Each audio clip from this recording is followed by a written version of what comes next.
Hər kəsə salam. Asan, dadlı və tezbazar tort hazırlamaq istəyirsinizsə, bu resepti yoxlayın.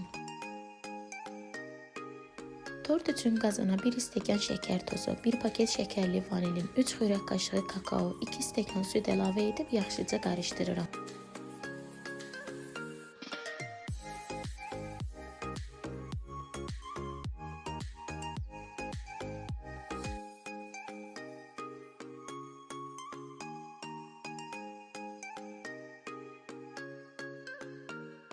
Hazır qarışımı biraz qaynadıqdan sonra üzərinə 100 qram kərə yağı əlavə edib qarışdırıram.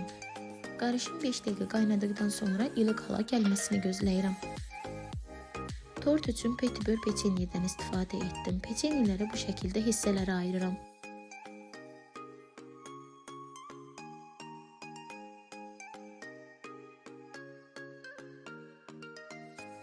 İlıq qarışımı peçenyelerin üzərinə əlavə edib yaxşıca qarışdırıram. Qarışımı qəlbə əlavə edib yarım saat 40 dəqiqə soyuducuda gözlədirəm. 100 qram şokoladın üzərinə 3 xörək qaşığı süd, 50 qram kərə yağı əlavə edib su buxarında əridirəm. Əritdiyim şokoladı tortun üzərinə əlavə edib hər tərəfinə bərabər şəkildə yayıram. İstifadə etdiyim qəlbin diametri 20 cm-dir. Tortun kənarlarına peçenya düzüb üzərinə fındıq əlavə etdim.